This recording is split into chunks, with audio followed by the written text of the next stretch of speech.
Republican Ed Royce is one of the faces of SoCal politics, having served in Congress for 20 years. Find out why he's no lock for 22 right here on Chapman News. So I'm Whitney Hubble. I'm Hill Harper from CSI New York. And this is Chapman News. We are live with soccer forward Jordan Royer right before her championship game coming up in sports. Chapman News starts right now.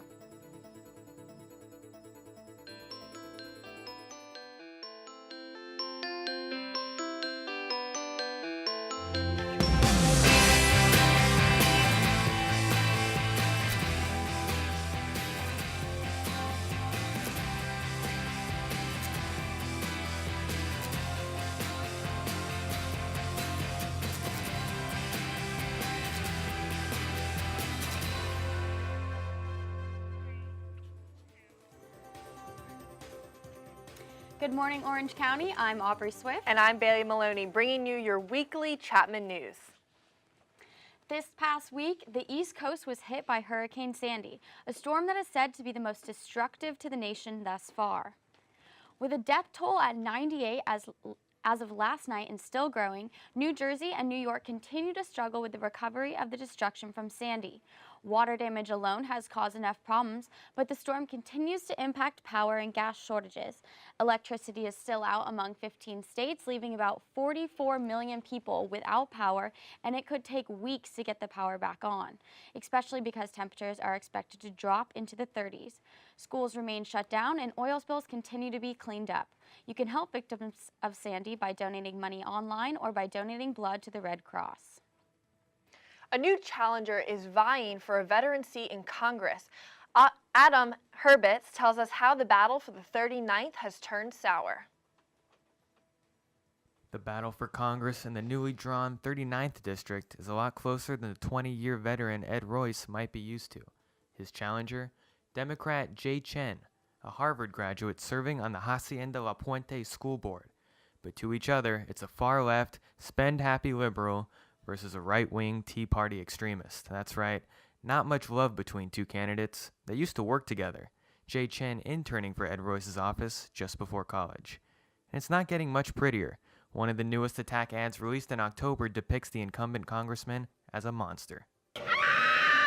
It is the creature from Washington, Ed Royce. His votes are real, but we can stop him. America Shining is responsible for the content of this advertising. But it turns out that the super PAC America Shining was funded by Jay Chen's brother, Shaw Chen. While super PACs can support candidates, they cannot coordinate with them. Despite pressure from the Royce campaign, Jay Chen maintains that he only found out about the group and his brother upon seeing the ad online. I don't talk to him about the campaign. You know, we've had no coordination. I'm very thankful that my brother has contributed to this PAC. I would welcome anybody to contribute to this PAC. Chen admits it's not easy battling an incumbent with as much money as Royce, and it's even more difficult having to deal with hateful signs and profanity-laden voicemails from constituents. You have to have a thick skin. If you take a look at the things that are happening now with Ed Royce, so we need Congress members and leaders who are going to unite the community, not divide the community. And that's the kind of leader that I plan to be. Now, one of the uphill battles for Democrat Jay Chen is the fact that voter registration in the 39th has an 8-point advantage favoring Republicans. However, he's very confident that the youth and diversity of the district will rock the vote. They bring new energy, they bring new passion, and they really help make our country what it is today. There's no other country that has the kind of immigration and diversity that we have. And that's also what makes us so powerful and such a beacon of hope for other countries. But even with what Chen calls a majority-minority district, he received only 30.5% of the vote in the primary. But the underdog was a different candidate back then. Those numbers will go up thanks to foreign language advertisements and campaign events like this. Latinos for Jay at Fullerton's Cafe Hidalgo, featuring prominent Latino speakers such as Congresswoman Linda Sanchez and State Senators Lou Correa and Ed Hernandez endorsing Jay Chen.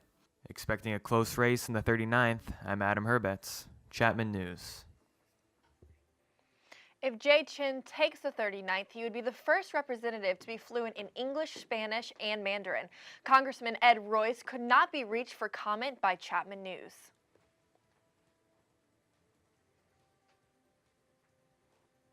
On Thursday, a man from Santa Ana was convicted of attempted murder among other charges.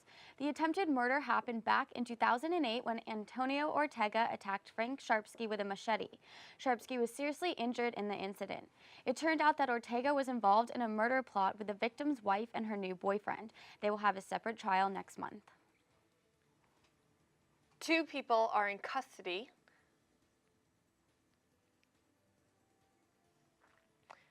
Two people are in custody and 4 people are injured after a gun was fired on USC's campus Wednesday night.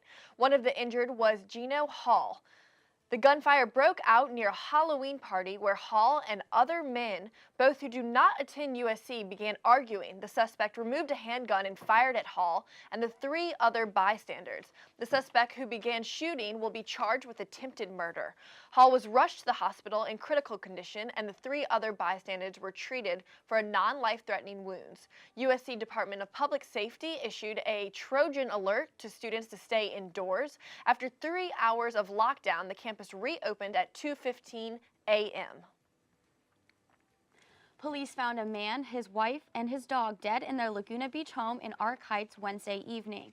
The bodies were identified as Michael and Mendy Brown, ages 49 and 47. A coworker found the bodies when he went to check on them when the husband did not come to work that day. He entered through an unlocked door and found them downstairs. When police arrived, they found a handgun and bullet wounds in all 3 of the victims. Although the investigation is not complete, officers believe that Michael Brown shot his wife and dog before committing suicide. 2 married former teachers were sentenced Thursday in Westminster for sexual assault of a minor. Daniel Alma Shepard and Gay Davison Shepard received varying lengths of probation with possibility of jail time if conditions are not met. The Shepards pled guilty in August to charges of oral copulation and contribution to the delinquency of a minor. The 2 supplied the 17-year-old victim with alcohol, games, and movies for weeks prior to starting the sexual relationship in 2009. This continued for months until the victim told his mother, who then contacted Westminster police. Prosecutors are appealing the court decision of no jail time. The campaign of U.S. Senator Dianne Feinstein made a stop in Orange County. Emily Lefkowitz reports on the non-NoCal lawmaker seeking a 4th term in Washington's most exclusive club. Hundreds poured into the ballroom of the Hilton Hotel in Irvine on Wednesday to have their voices heard by Senator Dianne Feinstein. Just a week before Election Day, the senator addressed economic and social issues as well as education. Water is not a party issue. Water is a general issue, and the public needs water supply projects, and Senator Feinstein has been able to look at the whole state and recognize that Orange County has a very great need. As an educator, it's important that we let our representatives in DC know about the issue of education that's facing the state. We're really in a position of, I don't want to use the word crisis, but of dramatic change right now. And it's important that our education system continue to be supported and funded, and acknowledging that both at the state level and at the federal level. Senator Feinstein stressed the need to cross party lines and called for bipartisanship in Washington. Being a Republican, you know, sometimes it's a little difficult when there are Democrats, you know, they're speaking, but I'm really in support of Dianne because I think she's done a lot of great things for the state of California. From large corporations to public institutions, countless people came out today to show their support. And as Senator Feinstein said, change begins with a vote. Reporting from Irvine, this is Emily Lefkowitz, Chapman News. Senator Feinstein faces re-election against Republican Elizabeth Emkin in the general election November 6. The election is now only days away but voting has already begun. Early voting began this week. In some states, early voters waited hours on the street to cast their vote and complained that the lines were unusually long. Upon inspection, officials found that only 2 of the 3 voting booths were in working condition, but the long lines and general annoyance at the bureaucratic mess would be the least of the problems. A recent CNN poll shows that 42% of the voters are not confident that their vote will be accurately cast and counted. This fear seems to have become a reality in North Carolina and now Ohio, where some voters are reporting that they cast their vote for Romney, but the ballot and machine logged it for Obama. In both states, election officials had the machines inspected and recalibrated. So Bailey, did you bust out those big sweaters and Ugg boots this week? Well, of course I did. Christina, do you think that this cold weather is going to be holding up? Well, it seemed like we had said so long to those days of summer with those cool temperatures this week, but it looks like warm weather is making a comeback. I'll have more with your weather report after the break. Welcome inside our newsroom at the campus of Chapman University, where we are working tirelessly to bring Election Night 2012 to you. On November 6th, beginning at 9 o'clock for 3 hours live, I'll be joined by Brett Barbary and Gene Pasco with unprecedented coverage of the 2012 election in Orange County that you can't find anywhere else. We'll have exclusive reports out in the field with the issues and candidates that matter most to you and your family. We'll have all those updates and much, much more. But in the meantime, be sure to follow us on Twitter at Chapman News and use that hashtag OCVotes. We look forward to seeing you next Tuesday night. Yes.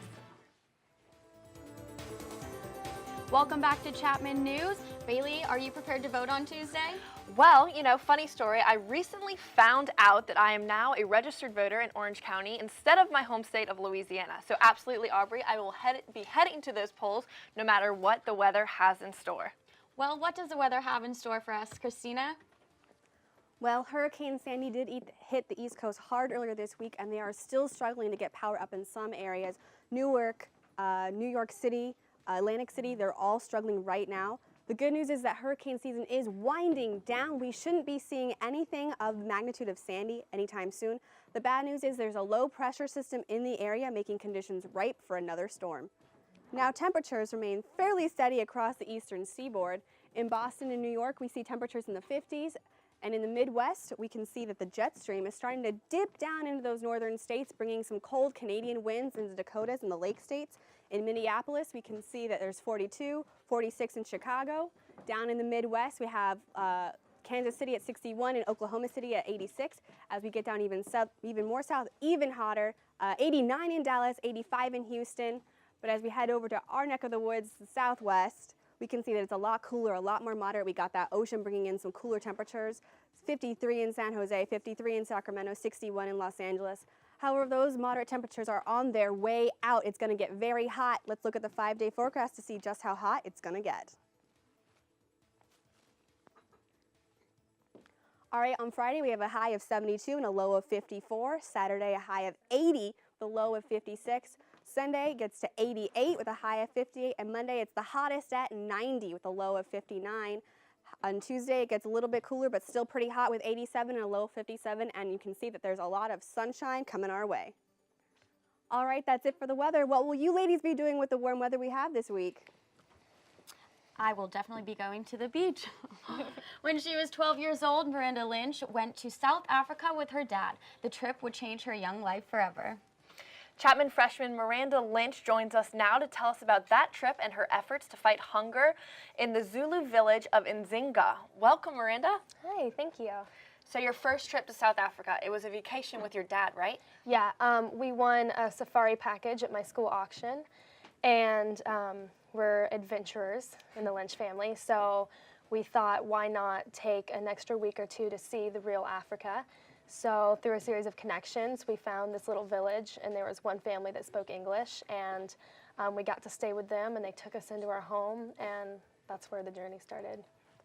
So where did the name for your company come? How did that come about?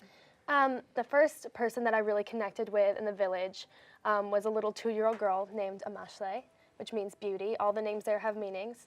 And she couldn't say my name, so she started calling me Isipo, which means gift.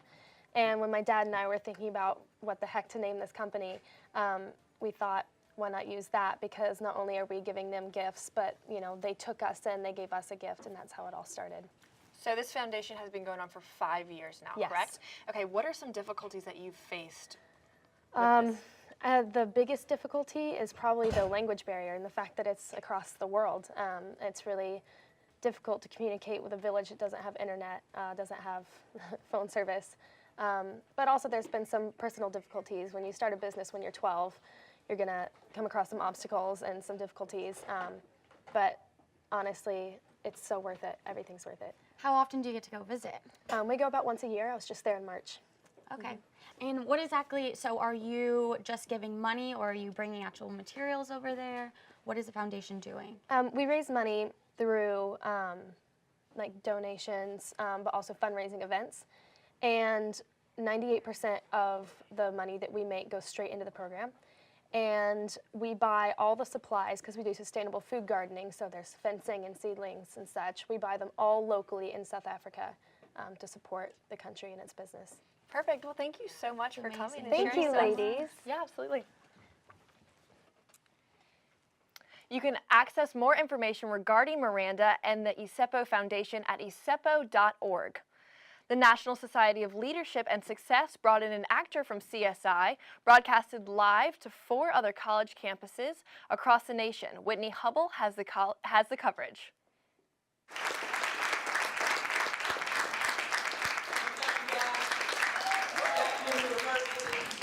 It is such a pleasure to be here. Thank you so much. Hill Harper, an actor on CSI and author of 3 books, visited Chapman University on Tuesday. The talk was animated and interactive, giving advice from his book about how to obtain success. Wealth cure. That's the stupidest title I've ever heard. He said nobody wants their wealth cured. He said they want their wealth empowered. They feel that they want to create wealth. They don't want to cure wealth. He's like, I don't have a wealth problem. I have an unwealthy problem. He said, maybe I need a debt cure, not a wealth cure. And I said, but you're missing the point here. So the point is that I want to talk about what true wealth is and explore that. And he gave a personal piece of advice directed to all the undergrads out there watching. The way to stop it is to write it out. Make a contract with yourself. Don't let yourself fall victim to doing everything last minute. And it's easy to get sucked into that habit because so many of us, when we're in college, we do it. And so you just do the way other people do. But if you can make a different contract with yourself, and I promise you it works. Harper was available to sign copies of his latest books at the end of the talk. He was also presented with an honorary membership from the National Society of Leadership and Success. For Chapman News, I'm Whitney Hubble. Harper also has friends in high places. He talked about befriending President Obama at Harvard Law School. Most college students are busy enough with classes, internships, and jobs, but Daniela Pardo found one Chapman Jr. who thinks he can fit one more gig onto his crowded dance card. Most college students today were not old enough to vote in the last election, let alone run for office. Bijan Mohseni won't just be voting for the first time on November 6th, he will also be running for a spot in Cypress City Council. I decided to run for Cypress City Council back in end of March, early April. It was actually right after I lost the SGA election for president. Bijan is a 20-year-old political science major who believes his age shouldn't stop him from what he hopes to accomplish. He tells me his campaign is based on 4 major issues: commercial redevelopment, keeping taxes the same, enforcing environmental sustainability, and community involvement. I'd like to create an event called A Taste of Cypress. Bring in all the local restaurants, and you charge $50 for tickets. All those proceeds go directly to scholarships for high school seniors. Although Chapman University hasn't provided any financial support for his campaign, Bijan says he's received great advice from one of his professors. He strikes me as someone who could probably handle, his responsibilities here and still do something like hold the city council seat. A 30-year Cypress resident says this election is more important to her because Cypress is so close to facing bankruptcy. And that's how I feel right now. A 20-year-old to me, I'm not well sure I could back somebody like that. I want somebody with experience, preferably a business background right now. That would be who I would vote for in this election. While Bijan may not have the years of experience as some of the other candidates, he has a strong reason for beginning his career in politics at a young age. Having my father having passed away several years ago at a young age, I understand that time is limited. So you got to get the most out of the time you're allotted. And so that's always been a motivating factor for me. If things go well on November 6th, Bijan will serve a 4-year term as a councilman in Cyprus. For Chapman News, I'm Daniela Pardo. Bijan Mohseni is running against 3 other candidates for the 2 open seats on the Cyprus City Council. On Friday, October 26th, at the first State of the Academy address, Chancellor Danielle Stropa announced that the new building between Memorial and Smith Hall will be named James L. and Lynn P. Doty Hall in honor of Chapman's current president and his wife. The surrounding buildings, Memorial, Smith, and Roosevelt, were constructed between 1913 and 1921 to make up for what was previously known as Orange High School. The structure was designed to be the final piece in the historic core of campus. With a neoclassical style of architecture to match its counterparts, Chancellor Stropa added in his address that he believes this new addition has helped Chapman move up in the previous ranking of America's best colleges by U.S. News and World Report. In 2013 rankings, Chapman climbed to number 6 in the Western region. It was number 7 last year. What do you have when over 100 Chapman students sing and dance to Broadway's top hits? Chapman University's American Celebration. Wes Rappaport is standing by with more information on the tent setup at Memorial Hall. Wes? And thank you, Aubrey. Good morning to you. Outside Memorial Hall, preparation almost complete for Chapman University's American Celebration. This is the 31st AmCel event that the Chapman University campus has put on, and it's got a lot in store for you. First of all, over 100 performers from the Wilkinson College of Performing Arts. They will be giving you just about anything, including several Broadway hits. They will be joined by Chapman University President Jim Doty. He's always got some trickery up his sleeve, and he will be joined as well by Board of Trustee member Julianne Argyros. So looking forward to that performance. And this event raises $2 million annually for the Chapman Scholarship Fund, and over the past several years has raised $20 million to support Chapman student scholarships. So this event has sold out for tonight's performance, but there are other performances available to purchase tickets for. You can find all that information on the Chapman University website. For now, reporting from Memorial Hall, Wes Rappaport, Chapman News. Thanks so much, Wes. So Bailey, can I just tell you how excited I am that the Giants won the World Series? I am right there with you. Adam will have the latest on sports coming up. That's right. After the break, football plays their final home game at home. Baseball has crowned a World Series champion, and we're live with Jordan Royer of the women's soccer team. That and more coming up on the Best Campus Sports Show. Thanks for sticking with us.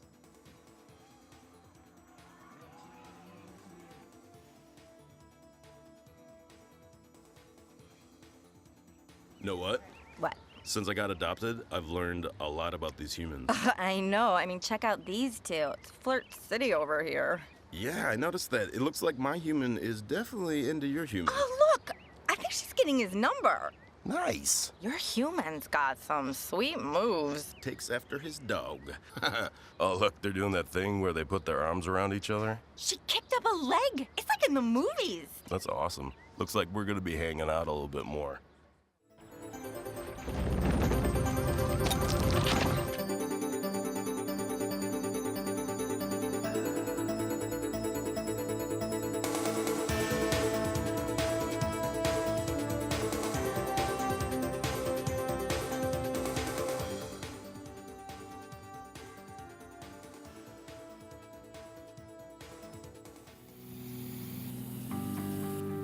Turning a 20-foot wall into a canvas takes vision. So will getting into college. I've got what it takes. So do you. I just moved in with his family, and it's embarrassing. The little one, he likes to go outside and crawl around in the giant litter box. I don't know what he's doing. Oh, poop already. You're making me nervous. Welcome back to Chapman News. I'm Aubrey Swift. And I'm Bailey Maloney. Here we have Adam Herbetz, just in time for the Best Campus Sports Show. That's right. We got a lot to talk about here. We got a few postseason action going on with soccer. We got volleyball going to the postseason. We even have some Dark Horse Ultimate coming up. Did you guys even know we have an Ultimate team at Chapman? They got their first win, but we'll get to that first. But let's start with football. Senior night at Wilson Field. The Panthers playing against the Laverne Leopards for the opportunity have its first perfect season at home since 1995. We'll pick this one up in the first drive of the game. Panthers getting off to a fast start as freshman quarterback Keen Stansel hits Robin Harris for a 40-yard touchdown. Huge first quarter for him. The junior wide receiver had his number called again just a few drives later. Check out this play.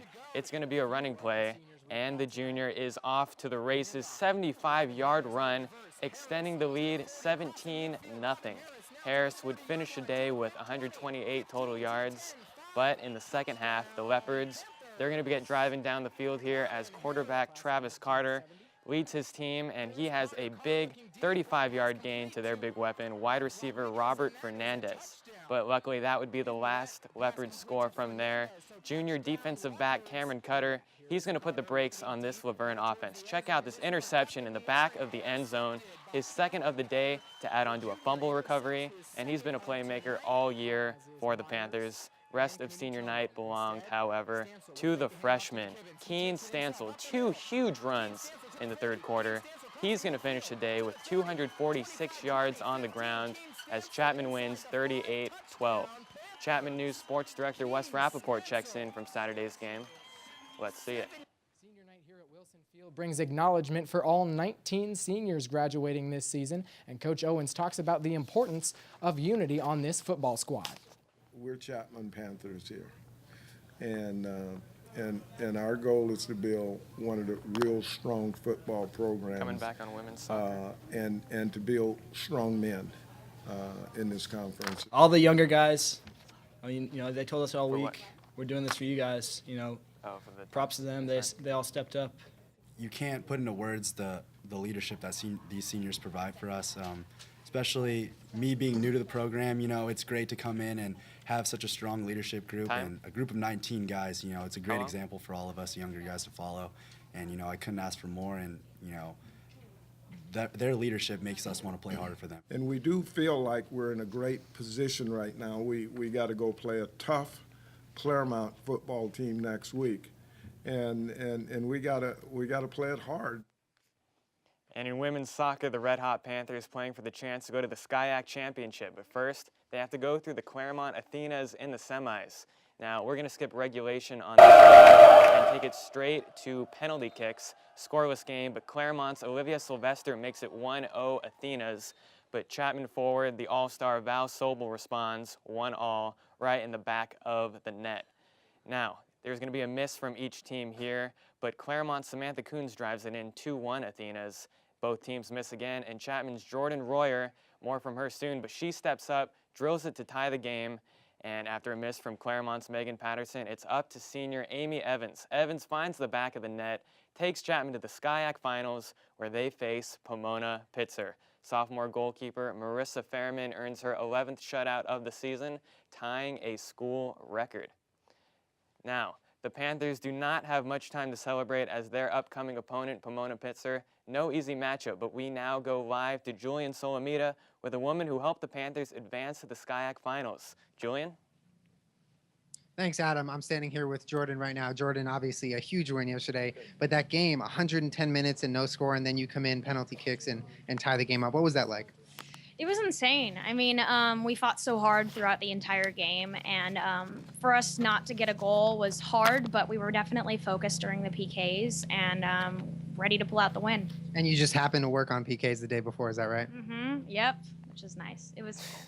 And so now you take on Pomona Pitzer in the final tomorrow. You've played them twice. You're 1-1 against them. What can you expect from them, and what's going to be the key factor in winning that game? I'd say the biggest thing to expect with Pomona is just that they're going to fight hard and we're going to fight hard. And whoever wants it more is going to win. All right, well, best of luck. The game goes down tomorrow here at noon at Wilson Field for the SCIAC Tournament Final. For Chapman News, I'm Julian Salamita. Back to you guys at the desk. Thanks, Julian. Chapman Water Polo, let's go to that. Looking to set itself at the top of the SCIAC standings. They face Pomona Pitzer on Halloween. Now, the Panthers looking strong early on, leading the Sagehens the entire first half, but Pomona Pitzer showing a strong fourth quarter presence, scoring 3 times in the final period, with a nail in the coffin coming from a late goal by Jason Cox. Final score, 10-9, as senior goalie Taylor Roscoe talks about his final home game on senior night. Well, I'm really excited for Whittier. That's a big game for us, and for being a senior, it's kind of sad. I wish I had more time here, and I love the team and I love everyone on it. Now, it may have taken 151 years, but Chapman University Ultimate got its first win last weekend at UC Irvine's annual Halloween Huckfest tournament. First game action of the year for Chapman's second-year team, known as Downtown. Mostly going up against Division I schools, Downtown upset the Cal Poly Pomona Cows 10-8, finishing just ahead of rival USC in pool play. Chapman went on to get eliminated in Day 2, however, losing their final game to Arizona State in a very tough 11-10 loss. The team was led by junior handler number 3, Eric Wall, in assists, and we joined Ed White, the coach, to discuss his first win ever. It's great. I feel great for the team. Definitely fun for me to be able to help them get to that point. You know, we work so hard at practices and everything like that it's great to be able to see that come to fruition with a win. So really good, really good. Now here's a look at the week ahead in Chapman sports. Football heading to Claremont on Saturday, game time 1 p.m. Women's soccer hosting Pomona Pitzer this Saturday as well at noon in the SCIAC tournament final. And for the volleyball SCIAC championship, Chapman will travel to Kowloon on Saturday to take on the Regals at 6 p.m. with an NCAA tournament berth on the line. And basketball season begins with an exhibition game between the Panthers and the Afghanistan national team next Friday at 7 p.m. For complete schedules, visit chapmanathletics.com. Now let's take this one to the MLB. The San Francisco Giants are your 2012 World Series champs. Second time in the last 3 years. Here's how they got there, and we're going to pick this one up in Game 4 of the Fall Classic. Giants looking to sweep the series 4 straight as Triple Crown winner Miguel Cabrera having a quiet postseason, but until the third inning, he finally picks up his bat and finally picks out a changeup, homers to right field for his first extra base hit of the series, and the Tigers' first lead all series. But fast forward to the top of the 6th, and Giants catcher Buster Posey, he's going to rack up 2 more runs of his own. San Francisco up 3-2 here until the bottom of the 6th, when Delman Young ties it back up, another strike to right field, and it's now up to the team's bullpens to deliver. Very long series, and they have to do it all the way until extra innings in the 10th. NLS, Marco Scudero, the second baseman, with the blooper into center. He's driving in what looks to be a pretty excited Ryan Theriot to tie it up 3-3 late in this one. And on to Giants closer Sergio Romo. He loves being in this situation, and he takes care of the rest. 3 straight strikeouts. Miguel Cabrera left dazed watching a fastball right down the middle, and the celebration begins. Bring out the brooms and the champagne. Congratulations, Giants. And bringing it back to Chapman, some congratulations are in order for the 5 players named to the All-SCIAC team this week. Definitely a huge accolade for them. That, among other honors for Chapman Athletics. Back to you guys, Bailey and Aubrey. Thanks so much. Stay tuned to hear all the excitement in entertainment. What do the Kardashians and Kelsey Grammer have in common? And how the House of Mouse is in a new love affair with Star Wars. All this and more coming up in entertainment.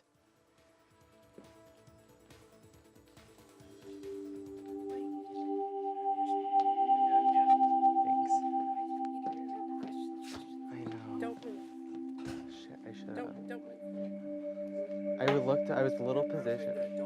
Good. This fell out. I'm like freaked out if it does.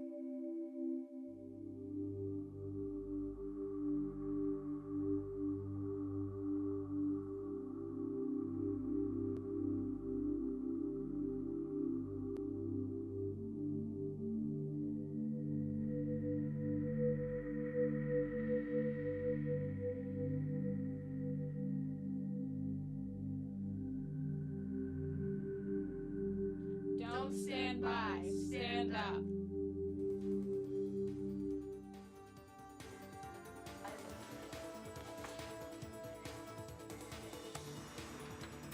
And we're back. Bailey, how lucky are we to live in the heart of the entertainment industry? Only 45 minutes south from Hollywood, it is quite the perk. I wonder what's going on up there. Keon, give us a scoop. Thanks, guys. The Walt Disney Company is quickly continuing its domination around the globe this week with its plans to acquire Lucasfilm for a whopping $4 billion. The mass media acquisition for Disney means lots of new business and projects endeavors. It's just been announced that a new Star Wars episode is set for early release in 2015. Though there is a lot of enthusiasm, many die-hard fans are outraged about the precious franchise being touched by the House of Mouse. So hold on to your lightsabers, this could be a bumpy ride. And when you think of Playboy Mansion parties, the first thing that comes to mind is lingerie and scantily clad playmates. The last thing, well, that would be newborn babies. Clearly for Emmy Award-winning actor Kelsey Grammer, that wasn't a problem when he brought his 3-month-old daughter Faith to Hugh Hefner's annual Halloween bash last week. Grammer is taking the heat for his parenting decision, but according to him, he and his new wife Kate were unable to find a trusted babysitter in time for the silicone-filled party at the mansion. Maybe next time Kelsey can call up Hef's ex Holly Madison the next time he's in need of a sitter. The Kardashians are no stranger to controversy, but now it seems as though they may be keeping up with a potential lawsuit. Beverly Hills-based makeup brand Chroma Makeup with a C is planning to sue Kim, Khloe, and Kourtney Kardashian for naming their makeup brand Chroma Beauty with a K. So what's the big deal? Michael Ray of Chroma Makeup believes that the Kardashian name will confuse consumers as well as cheapening and tarnishing his upscale makeup line. Aside from the controversy, the Kardashians believe they have done nothing wrong and the claim should be dismissed. Calling all Jonas Brothers fans, after over a year of anticipation, the highly popular tight pants Ray-Ban wearing trio are making their musical comeback this November with a 2-night live concert at the historic Pantages Theater here in Los Angeles. The brothers are returning to the West Coast after a wildly popular concert in New York. Their die-hard fans made it known that they wanted the Joe Bros to come over to this coast, and clearly their message was heard. If you want to see the Jonas Brothers burn up the stage, then this is one show you don't want to miss. Tickets go on sale this Saturday at 10 a.m. on Ticketmaster.com. Okay, let's be honest. How many of you out there haven't heard this song?